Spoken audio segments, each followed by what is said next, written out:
Femmes d'ombre, femmes de lumière.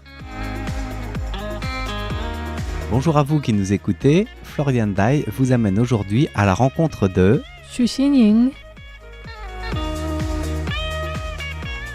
Bonjour à toutes et à tous et bienvenue dans Femmes d'ombre, femmes de lumière, le premier épisode de l'année 2024. Donc je vous souhaite une excellente année et que vos souhaits se réalisent.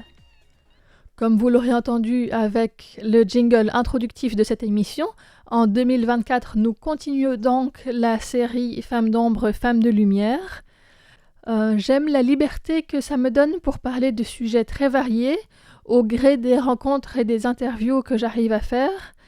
Et il n'y a pas non plus d'autres thèmes qui a surgi depuis dont j'aurais très envie de parler plus en profondeur.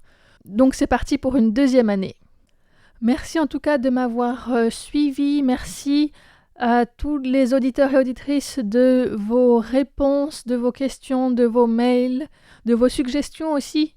Au tout début, j'avais fait un appel à idées, donc j'ai parlé de certaines personnes qui ont été suggérées, comme l'écrivaine San Mao, la chef des chœurs de l'Opéra de Paris Wu Jinglian, ou encore l'autrice de BD Lin Liqing.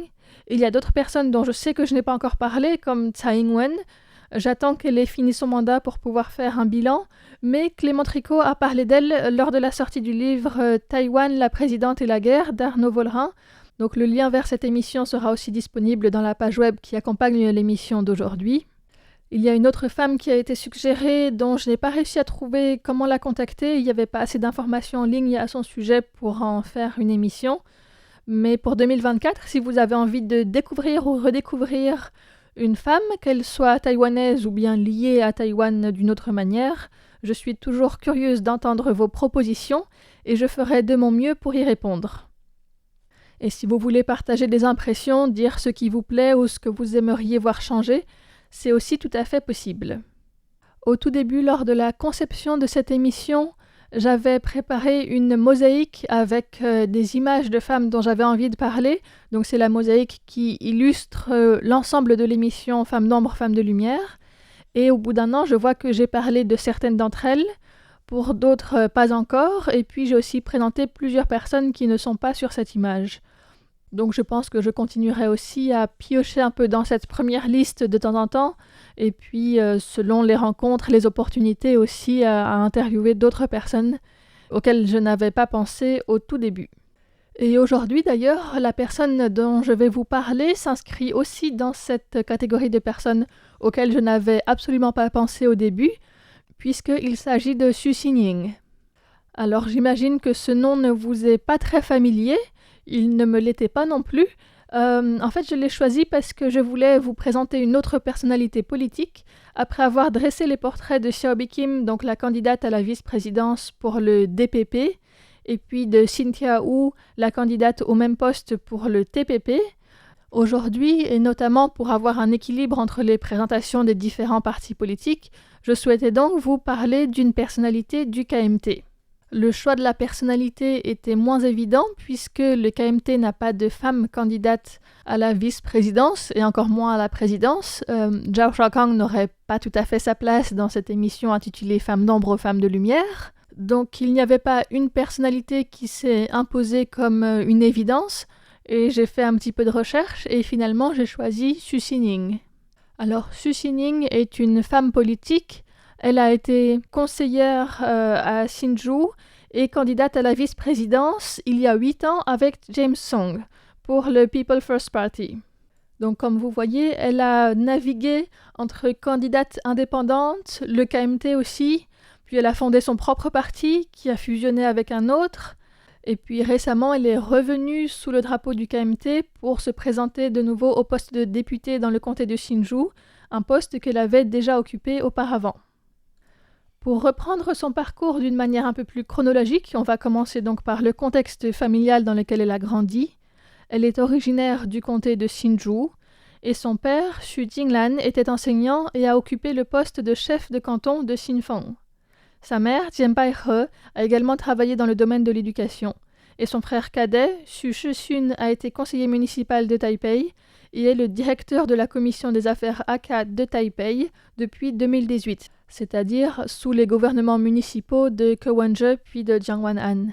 Xu Xinying est née en 1972 et est donc âgée de 51 ans. Elle est diplômée du lycée pour filles Zhongshan de Taipei, où elle a pratiqué le basketball, le softball et l'athlétisme. Elle a ensuite suivi des études d'ingénieur à l'Université nationale Chung Kung, puis obtenu un master et ensuite un doctorat en génie civil à l'Université Jiaotong, et elle a commencé à travailler comme chercheuse pour le ministère de l'Intérieur, puis est ensuite passée dans le secteur privé en rejoignant Dashidai Surveying and Construction Consulting Company. Elle a également enseigné à l'Université des sciences et technologies de Mingxin. C'est en 2005 qu'elle a fait son entrée dans le domaine de la politique, année où elle a été élue en tant que conseillère municipale dans le comté de Hsinchu, un comté qui se trouve dans le nord-ouest de Taïwan, qui est plutôt à majorité Hakka.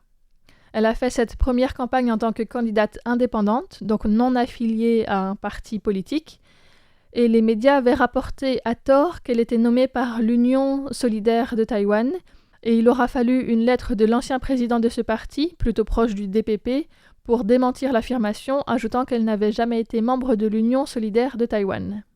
En 2008, elle s'est présentée de nouveau en tant que candidate indépendante aux élections législatives, et elle a perdu, et donc elle a rejoint le KMT en 2009, et elle a été réélue conseillère du comté de Hsinchu. Lors des élections législatives de 2012, elle a remporté l'investiture du KMT et a été élue députée avec le plus grand nombre de voix du pays. Les 2 années suivantes, elle a fait partie du comité permanent du KMT. Cependant, elle était insatisfaite par les batailles entre le KMT et le DPP, qui se retrouvent très souvent coincés dans une logique assez dichotomique, et donc elle s'est retirée du parti en 2015 pour être au plus près des attentes du peuple, selon elle, et elle a fondé son propre parti, le Mingguodong, ou MKT, également sous le nom de Parti républicain. Alors Mingguodong, ce sont les mêmes caractères que Kuomintang, ou KMT, mais juste dans un ordre différent. Et Mingguo, ça fait également partie du nom complet de Taïwan, de Zhonghua Mingguo, République de Chine. Donc Mingguo, c'est république, ou républicain. Le Mingguodong fait partie de la coalition Pan Bleu, donc ça reste un parti proche du KMT au niveau idéologique. Xu Xinying devient la présidente du parti et son frère, Xu Zheshun, en est le porte-parole. Elle annonce vouloir se présenter en tant que députée pour le Mingguodong aux élections de 2016, sauf que, changement de programme, James Song du People First Party lui propose d'être sa colistière sur le ticket présidentiel.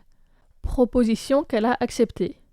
James Song, dans la campagne, a dit l'admirer parce qu'elle est la première femme docteur de Taïwan dans le domaine de la géodésie par satellite. Alors la géodésie, c'est la science qui mesure et représente la surface terrestre. Je précise pour les personnes qui, comme moi, ne connaissaient pas le terme mais sont toujours curieux d'en apprendre plus. James Song a aussi rappelé que Xu Xinying avait par ailleurs reçu une bourse complète de la NASA, mais finalement a choisi de rester à Taïwan pour s'occuper de sa mère malade. Cela n'aura pas suffi à gagner les élections puisqu'elle a finalement été battue à la fois aux élections présidentielles et avec 0 siège au Parlement pour son parti. Elle a conservé la présidence de son parti, le Mingguodong, et s'est présentée aux élections locales de 2018 pour le poste de maire du comté de Hsinchu. Elle était à l'époque épaulée par le maire de Taipei, Ko Wen-je, à plusieurs occasions publiques et avait le soutien de sa famille aussi, mais elle a malgré tout perdu ses élections.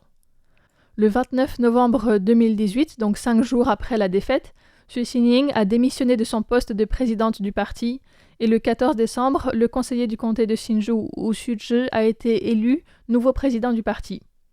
Moins d'un mois plus tard, cependant, le 2 janvier 2019, le Mingguodong a annoncé sa fusion avec un autre petit parti conservateur fondé quelques mois plus tôt par un maître bouddhiste, l'Alliance du Parti du Congrès. Xu Xinying est devenue vice-présidente de ce parti avec lequel elle a participé aux élections législatives de janvier 2020 sur la liste nationale et non plus donc pour le poste de député d'une circonscription déterminée. Avec 0,28% des votes, son parti a largement échoué à obtenir les 5% des voix qui lui auraient garanti un siège au Parlement.